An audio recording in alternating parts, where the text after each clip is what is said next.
Hello dear friends, എല്ലാവർക്കും സുഖമെന്ന് വിശ്വസിക്കുന്നു. London പരിപാടി ഏറ്റവും പുതിയ വീഡിയോട്ട് എല്ലാവർക്കും സ്വാഗതം. ഇന്നത്തെ വീഡിയോയിൽ കഴിഞ്ഞ ദിവസം നമ്മുടെ ഹോം സെക്രട്ടറി ആയിട്ടുള്ള ഷബാന മുഹമ്മദ് ഏറ്റവും യു കെയിലെ ലേറ്റസ്റ്റ് ആയിട്ടുള്ള കുടിയേറ്റ നിയമം പ്രഖ്യാപിച്ചിരുന്നു. IPPR വേദിയിൽ വെച്ചാണ് യു കെയിലെ ഏറ്റവും പ്രശസ്തമായിട്ടുള്ള ഒരു നയരൂപീകരണ വേദിയായിട്ടുള്ള IPPR വേദിയിൽ വെച്ചാണ് ഷബാന മുഹമ്മദ് പ്രഖ്യാപനം നടത്തിയത്. അപ്പോൾ അതേക്കുറിച്ച് വീഡിയോ ചെയ്തിട്ടുണ്ടായിരുന്നു, എല്ലാവരും കണ്ടിട്ടുണ്ടാവുമെന്ന് വിശ്വസിക്കുകയാണ്. അപ്പോൾ ഇന്നത്തെ വീഡിയോ ഒരു പ്രഖ്യാപനം നടത്താനുണ്ടായ സാഹചര്യങ്ങളെക്കുറിച്ചൊക്കെയാണ് ഇന്നത്തെ ഈ ഒരു വീഡിയോയിൽ ഞാൻ സംസാരിക്കുന്നത്. അത് കഴിഞ്ഞ വീഡിയോയിൽ നമ്മൾ ഈ ഒരു പ്രഖ്യാപനത്തെക്കുറിച്ച് എന്തൊക്കെയാണ് പ്രഖ്യാപിച്ചതിനെക്കുറിച്ച് പറഞ്ഞിട്ടുണ്ടായിരുന്നു. അപ്പോൾ ഈ ഒരു പ്രഖ്യാപനം കൊണ്ട് ഗവൺമെൻറ് എന്താണ് ഉദ്ദേശിക്കുന്നത്, എന്ത് സന്ദേശമാണ് നമുക്ക് തരുന്നത് എന്നതിനെക്കുറിച്ചാണ്. അപ്പോൾ യു കെയിൽ വരാൻ വേണ്ടി ആഗ്രഹിക്കുന്ന ആൾക്കാരാണ് നിങ്ങളെങ്കിൽ, നിങ്ങൾ ഒരു യു കെയിൽ ഒരു ജീവിതം, ഒരു മെച്ചപ്പെട്ട ജീവിതം കെട്ടിപ്പടുക്കാൻ ആഗ്രഹിക്കുന്ന ആൾക്കാരാണെങ്കിൽ തീർച്ചയായിട്ടും ഈ വീഡിയോ കണ്ടിരിക്കേണ്ടത് തന്നെയാണ്. അപ്പോൾ ഇൻഫോർമേറ്റീവ് ആയിട്ട് എനിക്ക് ഉറപ്പുണ്ട്. നേരെ നമുക്ക് വീഡിയോട്ട് പോകും. ലണ്ടൻ ആസ്ഥാനമായിട്ട് പ്രവർത്തിക്കുന്ന ഒരു പോസിറ്റീവായിട്ടുള്ള പ്രോഗ്രസീവ് ആയിട്ടുള്ള ഒരു രൂപീകരണ ഗവേഷണ കേന്ദ്രമാണ് IPPR എന്ന് പറയുന്നത്. ഈ IPPR നടത്തിയ ഒരു പ്രസംഗത്തിലാണ് കഴിഞ്ഞ ദിവസം ഷബാന മുഹമ്മദ് യു കെയിൽ ഇനി വരാൻ പോകുന്ന നിയമങ്ങളെക്കുറിച്ച് പറഞ്ഞത്. തീർച്ചയായിട്ടും 2026 ഏപ്രിലിൽ ILR വലിയൊരു മാറ്റം വരാൻ വേണ്ടി പോകുന്നതെന്ന് എല്ലാവർക്കും അറിയാം. എല്ലാവരും അത് പ്രതീക്ഷയോടെ കാത്തിരിക്കുക തന്നെയാണ്. ആ സമയത്താണ് എന്തുകൊണ്ടാണ് യു കെയിൽ ഇത്ര കടുത്ത നിയമങ്ങൾ പ്രഖ്യാപിക്കേണ്ടി വരുന്നതെന്നും എന്താണ് യു കെ ഭാവി ലക്ഷ്യം വയ്ക്കുന്നതിനെ കുറിച്ചും അവർ പറഞ്ഞു വെക്കുന്നുണ്ട്. ഞാൻ ആ പ്രസംഗം ഫുള്ള് വായിച്ചപ്പോൾ എനിക്ക് മനസ്സിലാക്കാൻ വേണ്ടി സാധിച്ചത് ഷബാന മുഹമ്മദ് വളരെ ശക്തമായൊരു സന്ദേശം തന്നെയാണ് യു കെയിൽ വരാൻ വേണ്ടി ആഗ്രഹിക്കുന്ന ആൾക്കാർക്കും യു കെയിലുള്ള ആൾക്കാർക്കും വേണ്ടി നൽകിയിരിക്കുന്നത് എന്നുള്ളതാണ്.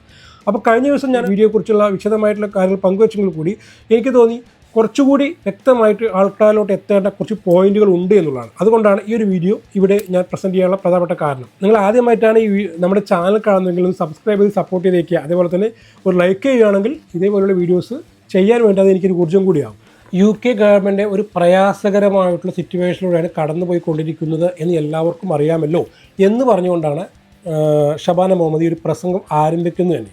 അതായത് നമ്മളിപ്പോൾ ഒരു പ്രയാസകരമായിട്ടൊരു ഒരു കാലഘട്ടത്തിലൂടെയാണ് കടന്നുപോയിക്കൊണ്ടിരിക്കുന്നത്. അപ്പോൾ ഈ ഒരു കാലാവസ്ഥ, ഈ ഒരു സിറ്റുവേഷൻ ഹാൻഡിൽ ചെയ്യേണ്ടത് നമ്മുടെ ഉത്തരവാദിത്തമാണ് എന്നും അവർ പറഞ്ഞു വയ്ക്കുന്നുണ്ട്.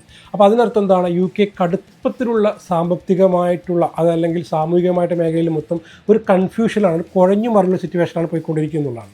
അപ്പോൾ അതിന് ഉദാഹരണമായിട്ട് അവർ പറയുന്നുണ്ട്, യു കെയിൽ ഇപ്പോൾ ലേറ്റസ്റ്റ് കഴിഞ്ഞ കുറച്ച് കാലങ്ങളായിട്ട് വന്നിരിക്കുന്ന കുടിയേറ്റ പ്രശ്നങ്ങൾ. ഈ കുടിയേറ്റ ഇപ്പോൾ ലീഗൽ കുടിയേറ്റമാണ് അവർ ഉദ്ദേശിക്കുന്നത് കേട്ടോ. ഇല്ലീഗലായിട്ട് വരുന്ന കുടിയേറ്റം അവർ മാറ്റി നിർത്തുകയാണ്. അത് പ്രശ്നം തന്നെയാണെന്ന് അവർക്കും അറിയാം, നമുക്കും അറിയാം. അതൊരു ഇല്ലീഗൽ എന്ന് പറഞ്ഞാൽ തന്നെ തെറ്റാണല്ലോ. അപ്പോൾ ലീഗലായിട്ട് വരുന്ന കുടിയേറ്റത്തിൽ നിന്ന് ഉണ്ടാകുന്ന പ്രശ്നങ്ങളെക്കുറിച്ചാണ് അവർ ആദ്യം പ്രസംഗത്തിൽ വാചാലയായത്. അപ്പോൾ അത് കേട്ടപ്പോൾ എനിക്ക് മനസ്സിലാക്കാൻ വേണ്ടി സാധിച്ചത്, നമ്മളെപ്പോലുള്ള ആൾക്കാർ ശ്രദ്ധിക്കേണ്ട മനസ്സിലാക്കേണ്ട ഒരു കാര്യം എന്താണ്, മുൻപത്തെ പോലെ ആർക്കും യു കെയിൽ ഒന്ന് ജോലി ചെയ്യാൻ പറ്റും എന്നൊരു സിറ്റുവേഷൻ അവർ ആഗ്രഹിക്കുന്നില്ല. ചെറിയൊരു വിസ ഉണ്ടെങ്കിൽ ഏതെങ്കിലും ഒരു വിസയിൽ തട്ടിക്കൂട്ടിക്കൊണ്ട് വരാൻ വേണ്ടി സാധിക്കും എന്ന് ആരും ആഗ്രഹിക്കേണ്ട എന്നുള്ളതാണ്. ഇപ്പോൾ നിലവിലൊരു യങ് പ്രൊഫഷണൽ സ്കീം ഉണ്ടല്ലോ, ഫെബ്രുവരി 17, 18, 19 ദിവസങ്ങളിൽ ബാലറ്റൊക്കെ ഓപ്പൺ ആയിരുന്നു. അപ്പോൾ ആ യങ് പ്രൊഫഷണൽ സ്കീം എന്താണ്? ഡിഗ്രി കഴിഞ്ഞ ആൾക്കാർക്ക് 30 വയസ്സിന് താഴെയുള്ള യുവാക്കൾക്ക് യു കെയിൽ വരാൻ വേണ്ടിയിട്ടുള്ള ഒരു ബാലറ്റ് സിസ്റ്റമാണ്. അത് കഴിവല്ല പ്രാധാന്യം, ഭാഗ്യമാണ്. ഡിഗ്രി കഴിഞ്ഞിരിക്കണം എന്ന നിർബന്ധമുണ്ട് എന്ന് മാത്രമേ ഉള്ളൂ. ബാക്കി അവർ ക്വാളിറ്റിയോ ക്വാളിഫിക്കേഷനോ ഒന്നും അവർ നോക്കുന്നില്ല. അപ്പോൾ എനിക്ക് തോന്നുന്നു ഗവൺമെൻറ് ഈ ഒരു നയങ്ങളുമായി മുന്നോട്ട് പോവുകയാണെങ്കിൽ ഭാവിയിൽ ഈ യങ് പ്രൊഫഷണൽ സ്കീം പോലെയുള്ള കാര്യങ്ങളെല്ലാം എടുത്തു കളയാൻ സാധ്യതയുണ്ട് എന്നുള്ളതാണ്.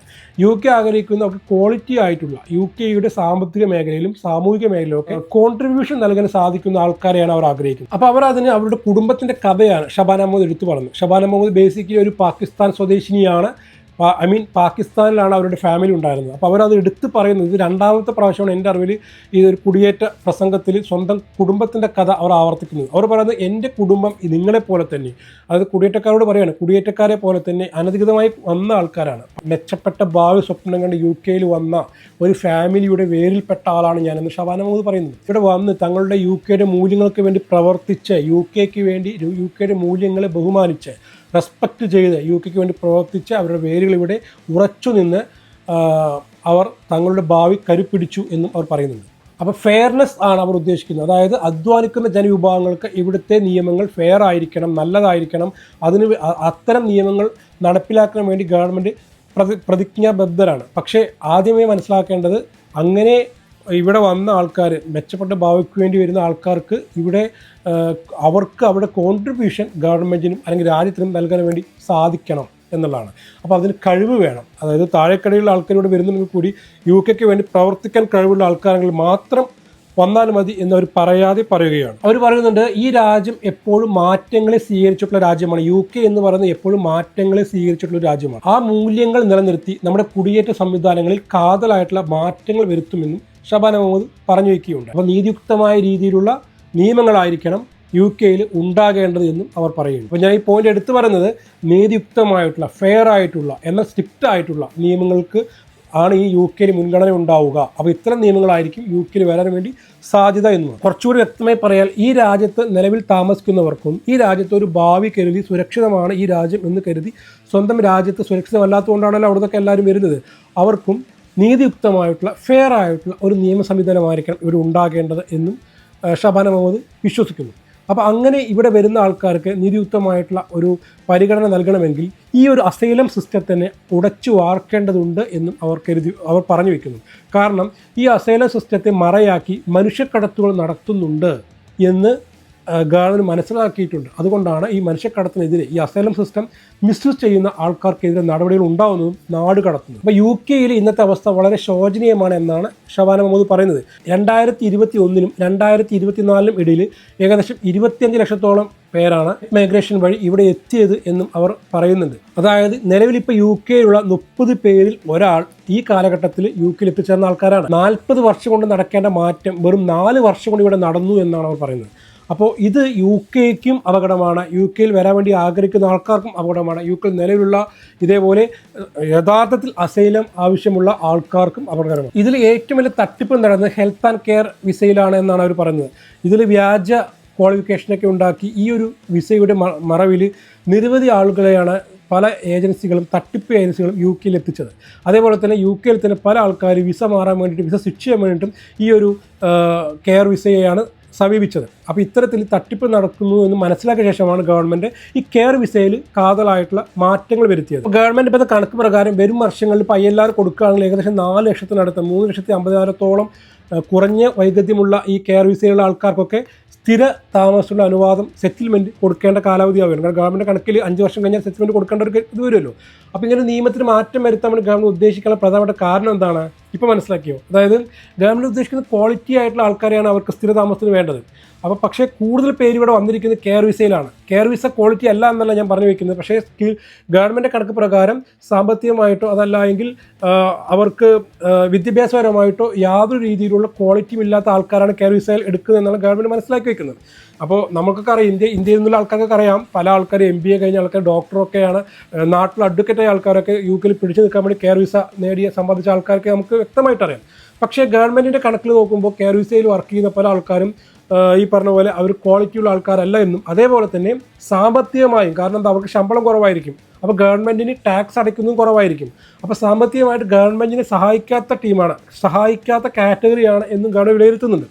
അപ്പോൾ അങ്ങനെയുള്ള ആൾക്കാരെയാണ് അടുത്ത ഒരു 3,50,000-ഓളം പേർക്ക് ഈ ILR കൊടുക്കുമ്പോൾ ഗവൺമെൻറ് ഫ്യൂച്ചറിൽ ഇത് ഇത്രയും പൗരന്മാരെ UK കിട്ടിയിട്ട് കാര്യമില്ല, അത് അവരെ കൊണ്ട് ഒരു രീതിയിലുള്ള ക്വാളിറ്റിയും UK ഇല്ല എന്ന് മനസ്സിലാക്കിയിട്ടാണ് ഗവൺമെൻറ് എന്ത് ചെയ്യുന്നത്, ഈ നിയമങ്ങൾ മാറ്റങ്ങൾ വരുത്തും. അപ്പോൾ UK നികുതി അടയ്ക്കുന്ന ആൾക്കാർക്ക് 10 ബില്യൺ പൗണ്ടിൻ്റെയൊക്കെ അധിക ചെലവാണ് ഇത്തരം ആൾക്കാർ UK സ്ഥിര താമസമാക്കിയാൽ എന്ന് അവർ കണ്ടെത്തിയിട്ടുണ്ട്.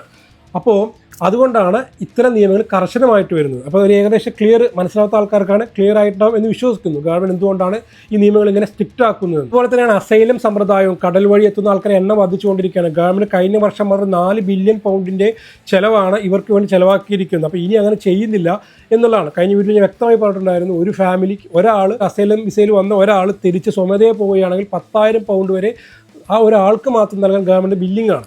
അത് ഒരു ഫാമിലി ആണെങ്കിൽ 40,000 പൗണ്ട് ഒരു ഫാമിലിക്ക് നൽകാൻ ഗവൺമെൻറ് വില്ലിംഗ് ആണ്. അവർക്കത് നൽകി അവരെ പുനരധിവാസ പ്രഖ്യാപനം പോലെ അവർ തിരിച്ചവരെ നാട്ടിലോട്ട് എത്തിക്കാൻ വേണ്ടിയിട്ടുള്ള നടപടിക്രമങ്ങൾ ചെയ്യുമെന്നാണ് ഷബാന മുഹമ്മദ് ഈ ഒരു പ്രസ്താവനയിലൂടെ പറഞ്ഞു വെക്കുന്നത്. അപ്പോൾ അതുകൊണ്ട് തന്നെയാണ് ഇനി ഗവൺമെൻറ് നിയമങ്ങൾ ഇതേപോലെയുള്ള ക്വാളിറ്റിയെ മുൻനിർത്തി ആയിരിക്കും എന്നുള്ളത് മനസ്സിലാക്കുക. അതുകൊണ്ടാണ് ILRലൊക്കെ മാറ്റങ്ങൾ വരുന്നത്, ഏപ്രിലൊക്കെ മാറ്റങ്ങൾ വരാൻ വേണ്ടി പോകുന്നതൊക്കെ പ്രധാനപ്പെട്ട കാരണം അത് തന്നെയാണ്. ഇനി ഈ ഇമിഗ്രേഷൻ നയങ്ങളിൽ ശക്തമായ മാറ്റം ഉണ്ടാകാനുള്ള വരും വർഷങ്ങളിൽ തീർച്ചയായിട്ടും നമുക്ക് പ്രതീക്ഷിക്കാൻ പറ്റും. റീഫോം പാർട്ടിയൊക്കെ അധികാരത്തിൽ വരികയാണെങ്കിൽ തീർച്ചയായിട്ടും നല്ല രീതിയിലുള്ള മാറ്റങ്ങളാണ് ഉണ്ടാവാൻ സാധ്യതയുള്ളത്. അതേപോലെ ഇതിന് അന്താരാഷ്ട്ര സഹകരണവും UK പ്രതീക്ഷിക്കുന്നുണ്ട്. മറ്റു രാജ്യങ്ങളുമായിട്ട് തങ്ങളുടെ ഈ ഒരു ഇമിഗ്രേഷൻ നിയമങ്ങളിൽ സഹകരിക്കാത്ത രാജ്യങ്ങളെ UK വിസ തിരിച്ച് അവർക്ക് കൊടുക്കാത്ത രീതിയിലുള്ള പരിഷ്കരണങ്ങളൊക്കെ ആയിട്ടാണ് UK മുന്നോട്ട് പോകുന്നത്. അഫ്ഗാനിസ്ഥാൻ, കാമറൂൺ പോലെയുള്ള രാജ്യങ്ങൾക്ക് ഇനി വിസ നൽകില്ല എന്നും UK പറഞ്ഞു വെക്കുന്നുണ്ട്. അപ്പോൾ ഈ വീഡിയോ ഇത്രയേ ഉള്ളൂ, ഇൻഫോർമേറ്റീവ് ആയിരിക്കും എന്ന് വിചാരിക്കുകയാണ്. ഞാൻ പറയാൻ ഉദ്ദേശിച്ച കാര്യങ്ങൾ നിങ്ങൾക്ക് മനസ്സിലായിട്ടുണ്ടാവും എന്ന് വിശ്വസിക്കുകയാണ്. അപ്പോൾ മറ്റൊരു ലേറ്റസ്റ്റ് അപ്ഡേറ്റുമായിട്ട് വരാം. അതുവരെയും bye, see you, thank you very much.